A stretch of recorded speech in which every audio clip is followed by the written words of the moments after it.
Hola chicos, ¿qué tal? ¿Cómo están? Estamos con la profe Paula Irigoyen, acá Elisa Torres. Estamos Hola armando chicos, una clase para compartir con los chicos de literatura de cuarto B, quinto A y con los alumnos de la profe Paula ¿de qué arte, curso? sexto de arte y también puede ser para los chicos de tercero y por qué no para los del taller, que son cosas que seguramente les van a interesar y van a aprender un montón. El tema que nos convoca es la historia del arte, los diferentes periodos en la historia del arte, que si los diéramos por separado seguramente sería más concreto y preciso y puntual, pero hemos decidido hacerlo juntas, una para enriquecer la experiencia y otra porque queremos hacer un poquito más dinámicas nuestras clases y que no sea que solo ver nuestras caras en los videos que les dejamos. Y aparte, fundamentalmente, porque se relacionan tanto, porque estamos hablando de lo mismo. Yo siempre a mis alumnos les hablo de la trama que une toda la historia y todas las artes en este caso, y cómo está todo eso en el inconsciente colectivo y no se puede separar de las vivencias y lo que está pasando en cada sociedad. Entonces, esto enriquece realmente mucho. Con lo que se llama la antigüedad clásica, siglos 9, 8 antes de Cristo, y Paula me decía, ¿por qué a partir de ahí? Y bueno, yo propuse esa fecha porque es el inicio de la edad antigua y es la época de los griegos y los romanos. ¿Por qué arrancar por los griegos y los romanos? Porque la cultura occidental y cristiana a la que nosotros pertenecemos, bueno, en este contexto, la literatura que vamos a leer en cuarto y quinto este año, sigue esa tradición, ¿sí? La tradición occidental y cristiana que tiene como punto de partida la cultura griega. ¿Sí? ¿Por qué siglos 9 y 8? Bueno, porque es la fecha en que se estima que se produjeron la Ilíada y la Odisea, que son los textos más antiguos de la tradición occidental. Por eso nos hemos puesto de acuerdo para comenzar por ahí. ¿Sí? El primer periodo es justamente la antigüedad clásica, que comprende desde el siglo VIII, IX antes de Cristo hasta el 476 después de Cristo con la caída del Imperio Romano de Occidente. Bien, se le llama clásico a este periodo porque significa que es un periodo de mucha plenitud artística, pero es el modelo digno de imitación. ¿Qué significa esto? Que los modelos que dejaron los griegos, sobre todo los griegos y después retomaron los romanos, son los modelos que rigen el arte en este periodo y son los modelos que después, con el paso del tiempo, los artistas de las diferentes artes, que ya las vamos a mencionar, son los modelos que los artistas van a querer imitar o a los que van a querer no parecerse, como los hijos adolescentes hoy no quieren parecerse a sus padres, ¿no?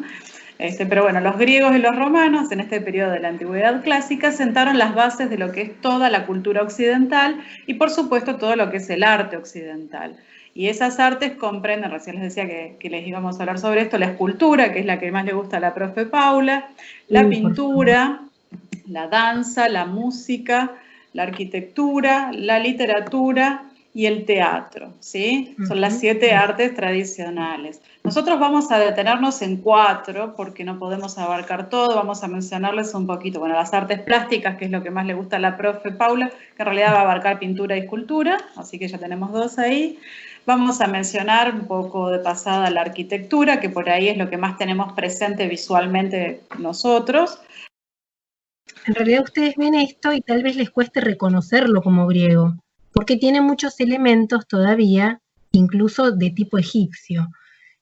No me voy a remontar muy atrás en el tiempo, pero tienen que saber que había una gran comunicación entre Grecia, Egipto y todo lo que fue la isla de Creta también, y por eso se repiten muchísimos elementos. Como ven, esta mujer es una coré, que es una de las sacerdotisas que llevaban las ofrendas, las ofrendantes de los templos, y es muy poco naturalista. ¿Qué quiero decir con eso? Porque una de las características de las que está hablando la profesora recién sobre Grecia es que se fijaban mucho en la naturaleza y realmente la copiaban bien. En esta primera etapa, que es la que nosotros llamamos arcaica en la historia del arte, ellos todavía no copian tanto la naturaleza y es una cuestión de interés en realidad, no es que no tuvieran la capacidad.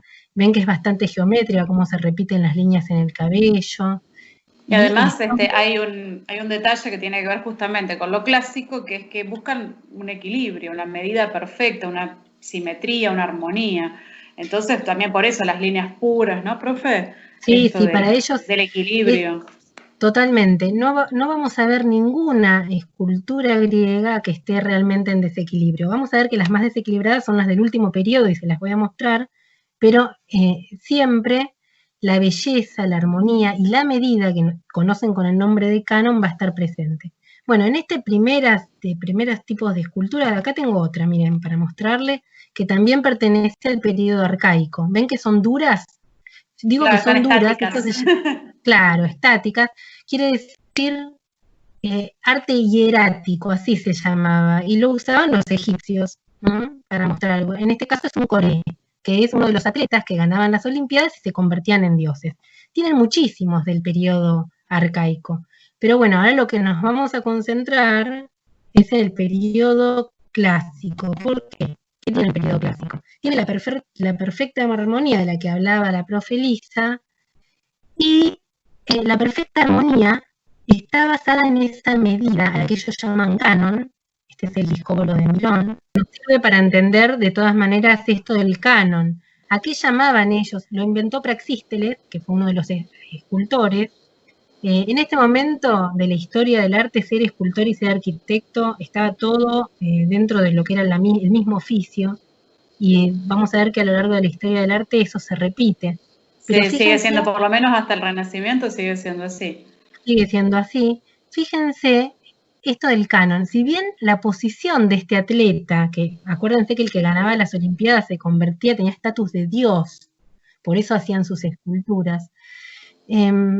Si bien la posición del atleta es una posición donde realmente no está en una posición de equilibrio, hay que sostenerse en esa pose, ¿no es cierto? Bueno, en la escultura el equilibrio es perfecto, la armonía es perfecta. Y el canon de Praxísteles consistía en 7 cabezas dentro del cuerpo. Si nosotros pudiéramos medir este atleta, veríamos que esta cabeza entraría 7 veces a lo largo de todo el cuerpo. Por eso se llama el periodo clásico el canon de las 7 cabezas. El Apolo de Belvedere, si ustedes se fijan, ya no es, si bien es una escultura bellísima, no tiene la armonía que tenía el discóbolo, porque si lo miramos, acá está más elongada la figura, más alargada. En esta escultura seguramente se están manejando con el canon de las 9 cabezas, que pertenece después al periodo helenístico. Cambia, porque en el periodo clásico, que es el periodo de literatura que ustedes van a estudiar también, la armonía y la perfección era total. Y eso tiene una explicación para la mirada de los griegos, que después se va a correr y se va a deformar un poquito. Por eso en el Apolo de Belvedere tenemos de repente las 9 cabezas, porque cuando los griegos entran en un periodo de guerras, las guerras con los persas, la cultura sufre una transformación, ya no tienen tanta armonía, empiezan a aparecer cabezas de ancianos en algunas esculturas, cabezas de niños, algo que en el periodo clásico no era pensado. ¿Por qué digo que no era pensado? Porque en el periodo clásico, con el canon perfecto de las 7 cabezas de Praxísteles, lo que buscaban era la belleza pura en la figura humana. Para una ellos, idealización.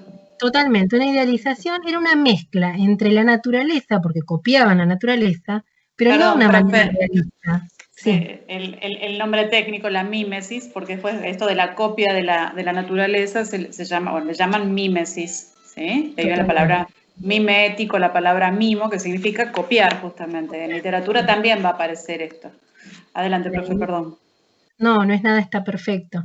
Sí, la mímesis. Bueno, en esta copia de la naturaleza, si bien los artistas griegos lo hacían y copiaban la naturaleza, hacían también una idealización, es decir, copiaban la manzana, pero de todas las manzanas elegían la más virtuosa, la que tenía el mejor, la perfecta. Hacían una combinación de manzanas hasta que lograban la ideal. Por ejemplo, el mejor cabo, el mejor color, la mejor textura.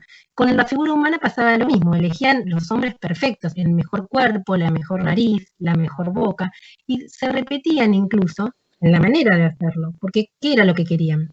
Si eran dioses Y los dioses griegos estaban hechos a imagen y semejanza del hombre. Tenían que ser perfectos. Si vean, fíjense ustedes esto qué loco, en la forma de interpretar ellos su mitología, estos dioses eran tan parecidos al hombre que sufrían las mismas virtudes y los mismos defectos que los hombres. Sufrían de pasión, sufrían de celos, sufrían de envidia. Sí, se portan como seres humanos y es increíble que los griegos hayan elegido tanto las virtudes como los defectos humanos para representar a sus dioses. O sea, no había diferenciación en eso. Cuando ellos hacían sus esculturas, esta escultura se convertía en Dios. Por eso, cuando nosotros vemos los templos griegos son diferentes al resto de los templos que conocemos. No son para que la gente, las personas entren y oren. Los templos griegos son para que ahí, en el templo, se guarde, es como la casita de la escultura. Se guarda la escultura, que es el Dios mismo, y eso es un templo griego. No es que es para que la gente vaya a orar, la gente lo ve desde abajo. Bueno, los templos griegos generalmente están en una colina y las personas lo ven desde abajo. Como ven, están llenos de columnas, ¿cierto? La arquitectura griega está tan bien hecha y bien pensada que si nosotros tomamos la medida entre una columna y otra, no son equidistantes. Tienen diferencias en esas medidas muy pensadas, tan pensadas que es para que vistas desde abajo se vean como equidistantes. Pero por una cuestión de los juegos de la perspectiva y de la percepción, si ellos las hubieran hecho realmente equidistantes, nosotros las veríamos chuecas. Otra característica de los templos griegos. Tienen las columnas siempre, en este caso las que estamos viendo son columnas de orden dórico, porque ellos trabajan con 3 órdenes dentro de lo que es los estilos. El orden dórico, que es este acanalado, ¿ven? Y pesado, digo pesado porque es muy fuerte. El orden jónico, que después se los podemos dibujar o mostrar en algún diseño, que tiene como 2 volutas y que representa más a lo femenino, mientras que el orden dórico representa más a lo masculino. Y el último de los órdenes, que ya pertenece a la época helenística, cuando estaban en guerra, que es el orden corintio, que ya involucran muchas plantas, y en lo que es el capitel, muchas plantas propias de la zona donde se producían las guerras, realmente de la zona donde ellos vivían. Entonces, estos son los 3 órdenes. ¿Qué otra característica tienen los templos griegos y que a nosotros nos tiene que importar? Fíjense que los techos, salvo en alguno que otro que las tejas sean de piedra, los techos eran de madera, y al ser de madera, por supuesto, no resistieron el paso del tiempo, y eran rectos. Los griegos conocían la bóveda, sin embargo no la utilizaron. Realmente eso podemos decir que fue un invento romano, porque los que realmente la empezaron a utilizar, y nosotros tenemos cúpulas y bóvedas, gracias a ellos fueron los romanos. Pero los griegos no, eran todas líneas rectas, y los techos básicamente de madera, por eso no resistieron los años que tienen las estructuras de piedra, ¿no es cierto? Bien.